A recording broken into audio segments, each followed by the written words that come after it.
Most people think the apocalypse starts with a bang, a mushroom cloud, or a Hollywood-style scream. But I'm telling you, it starts with a silence so heavy it rings in your ears. It's the sound of your refrigerator compressor giving up, the quiet death of your Wi-Fi router, and the final gasp of America's just-in-time supply chain.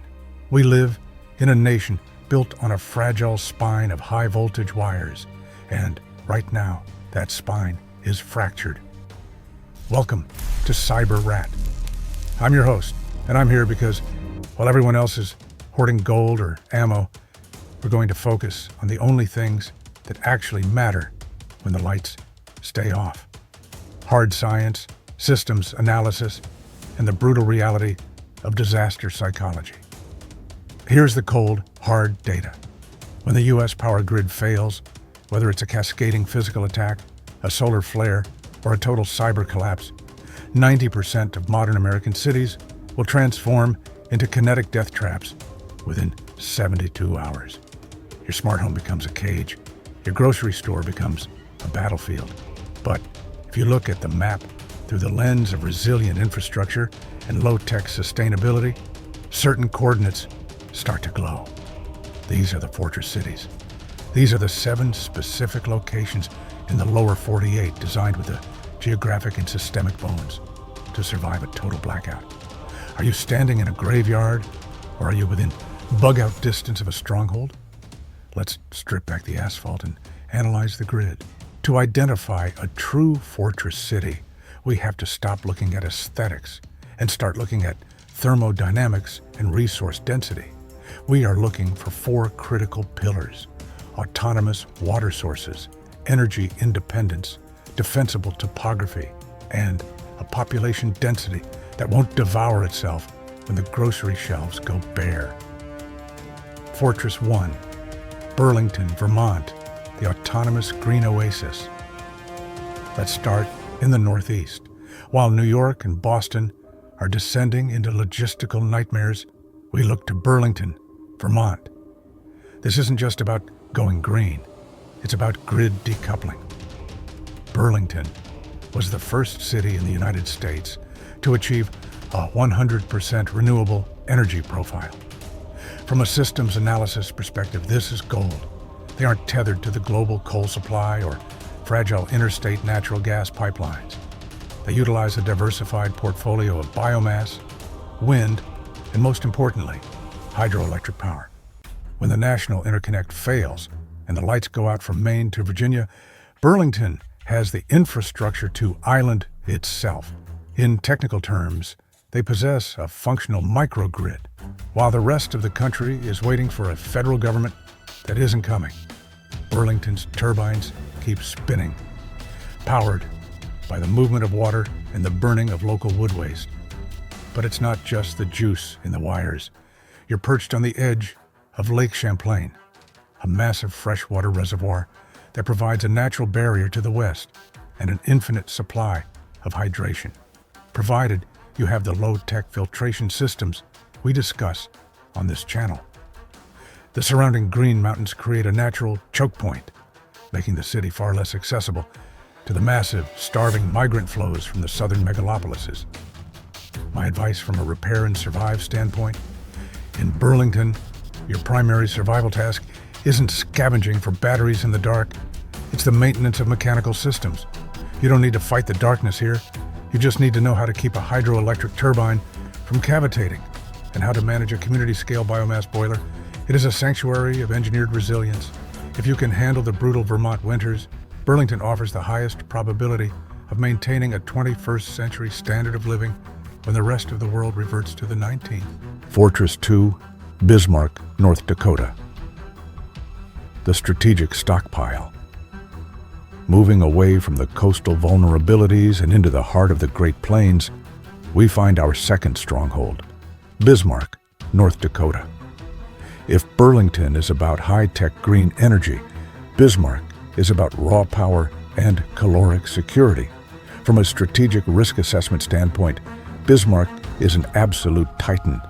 It sits directly atop some of the most significant energy reserves in North America.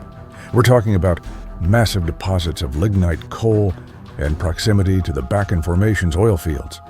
In a total grid-down scenario, the world's complex supply chains for refined gasoline will vanish. But Bismarck sits at the source. This is a city that understands heavy industry. When the just-in-time delivery trucks stop moving elsewhere, Bismarck has the mechanical infrastructure and the fuel density to keep localized transport and heating systems alive. But energy is only half the equation. In a prolonged collapse, the new global currency isn't Bitcoin or US dollars, it's calories. Bismarck is the command center for a massive agricultural hinterland. We're talking about thousands of acres of grain, corn, and livestock. While urbanites in Chicago or Atlanta are fighting over the last rusted can of peaches, the people in Bismarck are sitting on the nation's breadbasket. From a survival psychology perspective, the human variable here is a major asset. This isn't a population of fragile desk dwellers. These are people who deal with sub-zero temperatures and industrial-scale problem-solving as a way of life. They have a repair culture baked into their DNA. The density is low enough to prevent mass civil unrest, yet the community is tight-knit enough to form a highly effective local militia or civil defense force. The cyber rat takeaway for Bismarck? It's a fortress of endurance. If you find yourself here, your mission is the physics of extraction. You aren't just surviving. You are part of a regional powerhouse that can refine, heat, and feed. It's cold, it's isolated, and it's rugged. But in a world that has gone dark, Bismarck is a glowing hearth of industrial survival. It's not just a city, it's a strategic reserve that refuses to die. Fortress 3, Colorado Springs, Colorado, the hardened bastion. If your survival strategy prioritizes security and shielding against high-altitude threats, then we have to talk about Colorado Springs. This isn't just a city, it is the nerve center of North American aerospace defense. From a systems engineering perspective, Colorado Springs is perhaps the most hardened civilian-adjacent target in the world. The science here is all about electromagnetic resilience.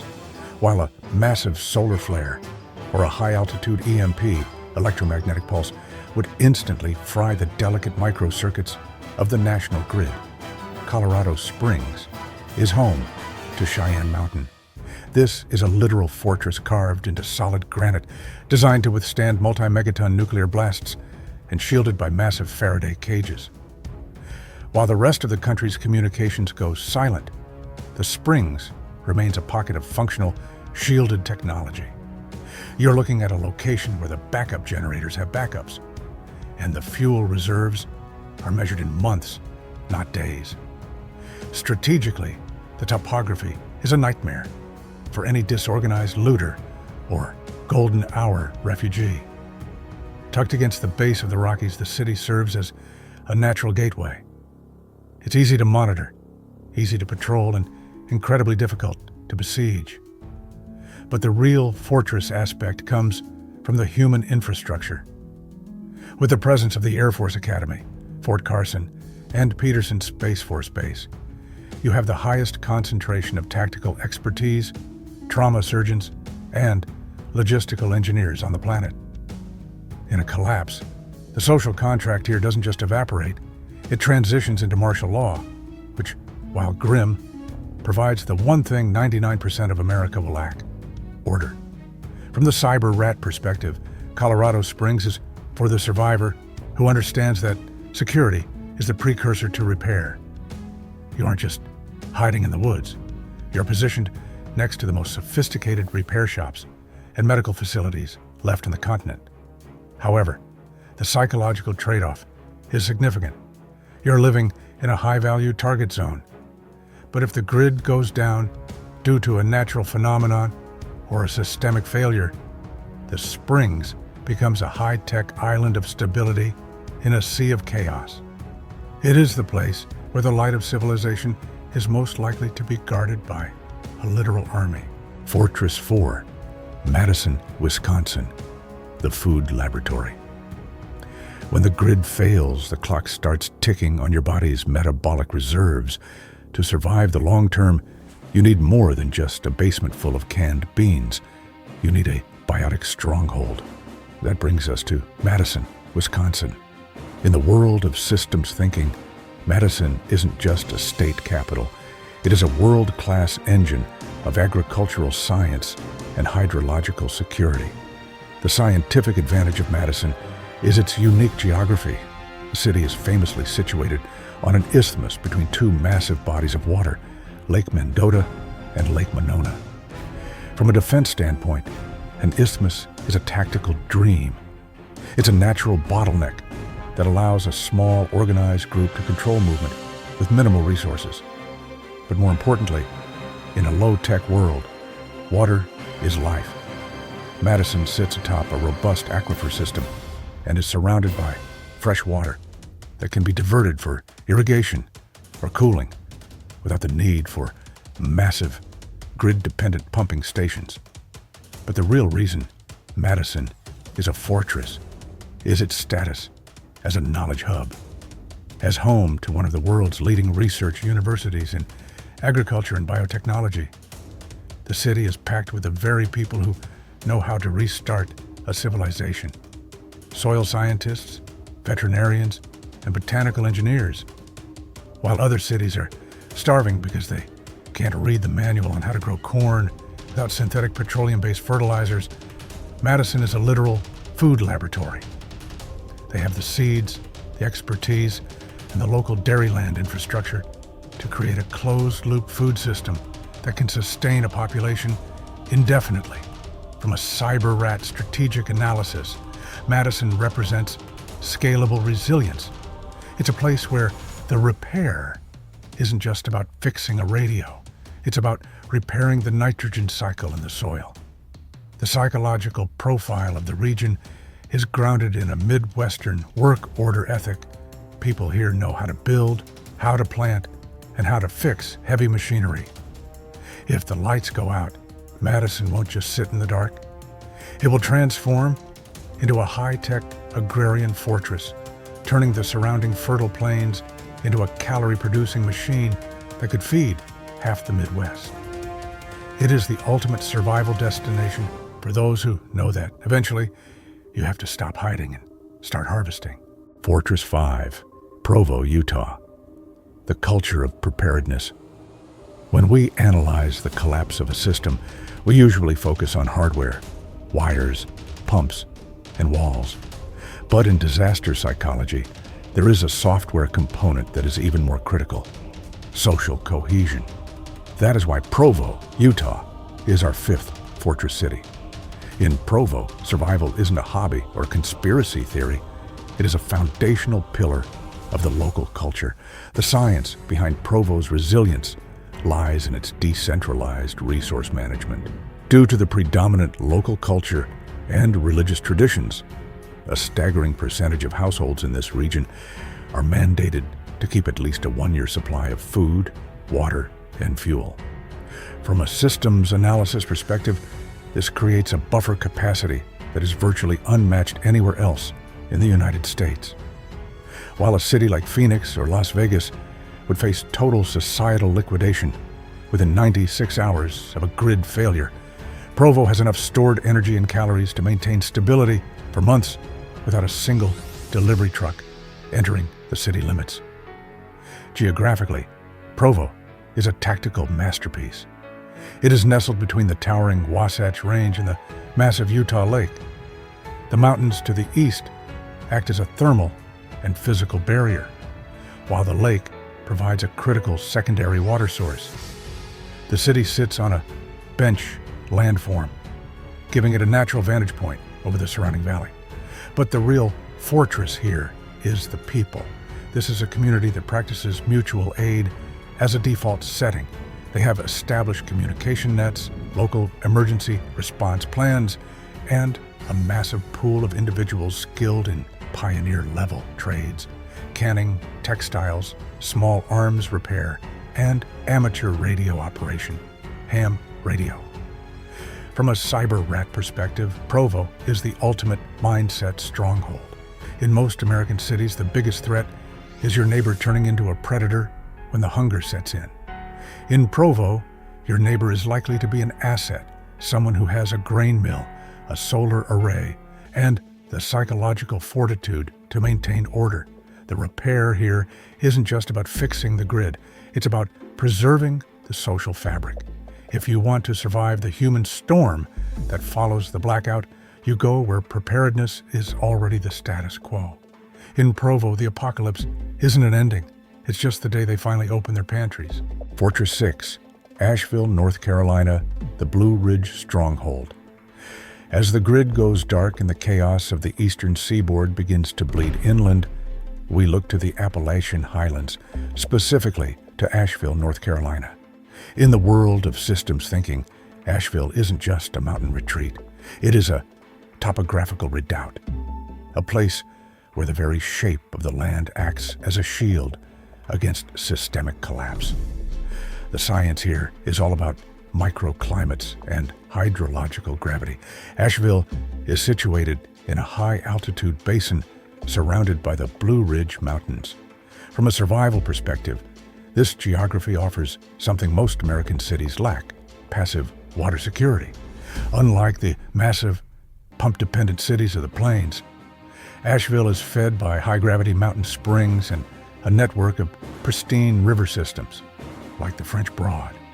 When the electric pumps fail and the municipal water pressure dies across the country, the water here keeps flowing because gravity doesn't require a power grid. Furthermore, the region's unique thermal belt provides a surprisingly temperate growing season for a mountain locale, allowing for a diverse range of high-calorie crops and medicinal herbs that thrive in the rich, ancient Appalachian soil. Strategically, Asheville is a hardened island.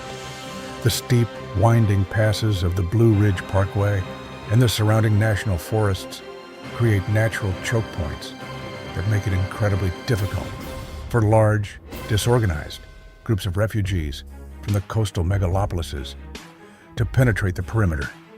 It is far enough from the nuclear targets of the coast and the high-density riots of Charlotte or Atlanta to remain a quiet zone. But the cyber rat secret weapon for Asheville is its alternative infrastructure.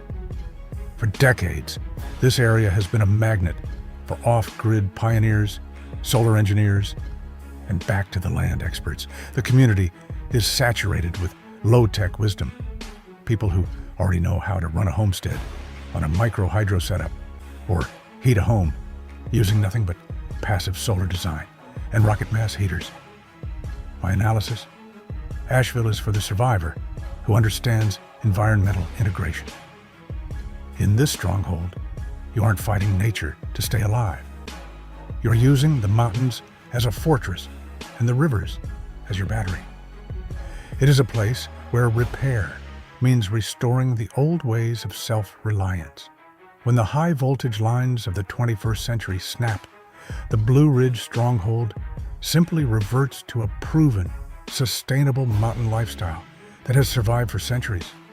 It is the ultimate high-ground retreat.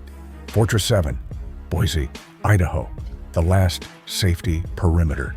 For our final destination, we head to the Pacific Northwest's hidden redoubt, Boise, Idaho.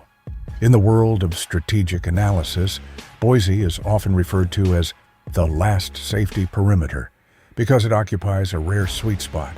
It is large enough to have sophisticated industrial tools, yet isolated enough to be ignored by the collapsing coastal masses. The scientific X factor for Boise is its geothermal infrastructure. Beneath the city lies a massive, naturally occurring geothermal reservoir. Boise actually operates one of the oldest and largest geothermal heating systems in the United States. From a systems engineering standpoint, this is a game changer. When the national natural gas pipelines lose pressure and the electric heating elements in every home go cold, Boise has a heat-as-a-service system that relies on the Earth's internal crustal temperature rather than a fragile supply chain. It is a city that can keep its core buildings and greenhouses warm in a zero-grid winter without burning a single gallon of oil. Strategically, Boise is protected by what we call geographic insulation. It is surrounded by the high desert and rugged wilderness, creating a massive buffer zone of hundreds of miles in every direction.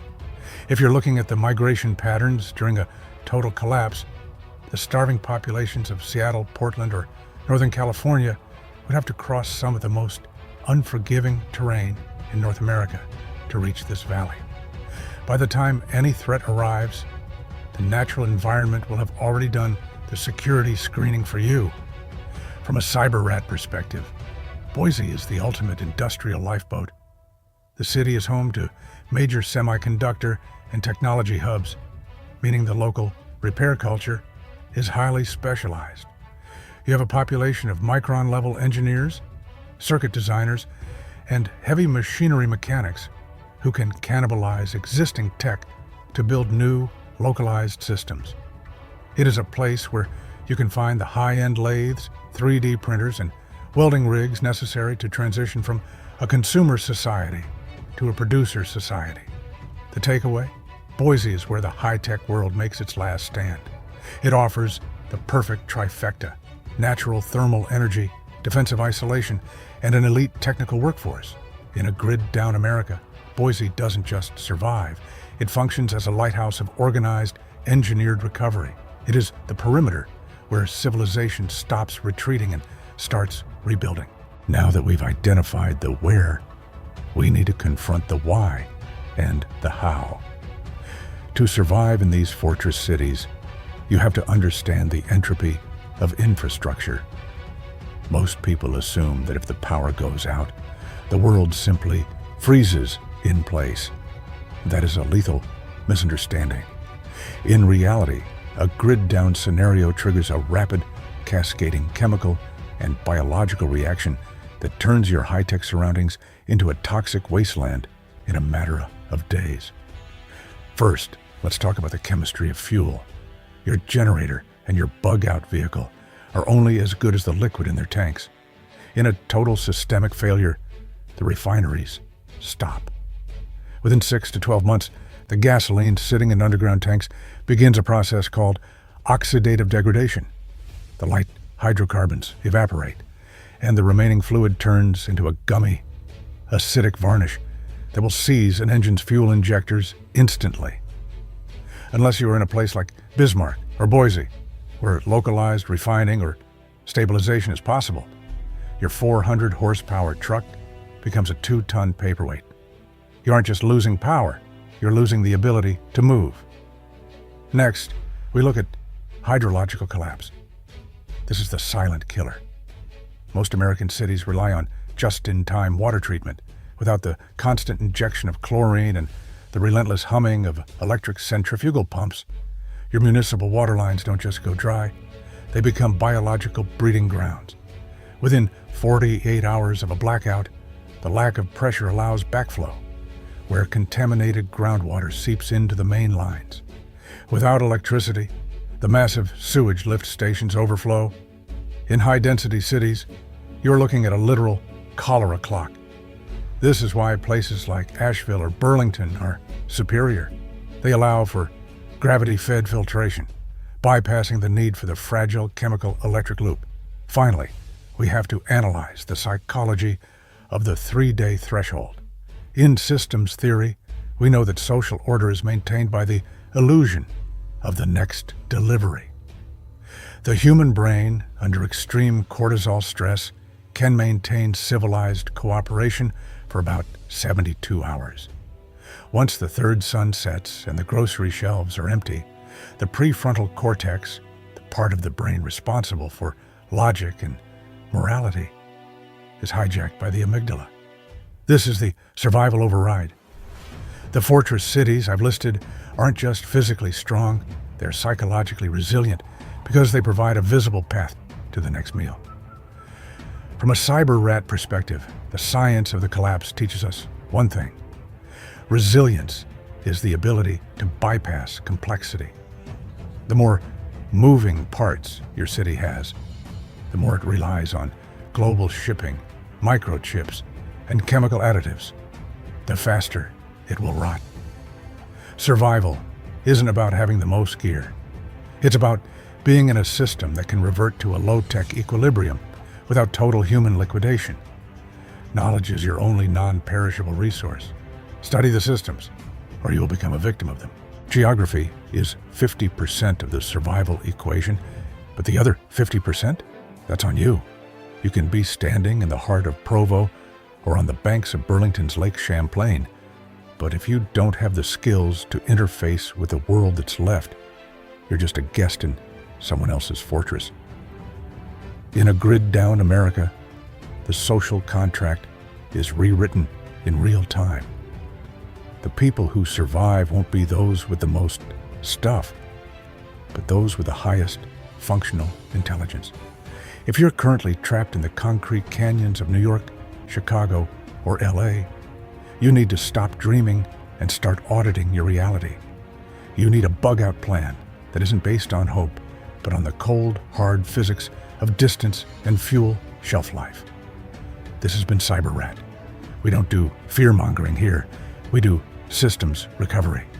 In our next transmission, I'm going to show you how to build a scalable, multi-stage water filtration system using nothing but activated charcoal, quartz, sand, and gravity.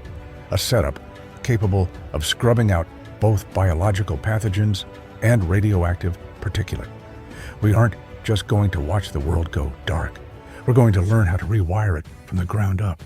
If you understand that knowledge is the only currency that doesn't devalue when the banks close, then hit that subscribe button and join the network. In the world that's coming, being a consumer is a death sentence, but being a repairer makes you essential. Check your maps, prep your gear, and start looking at your city through the lens of structural resilience. Stay wired, stay alive. This is CyberRat, signing off.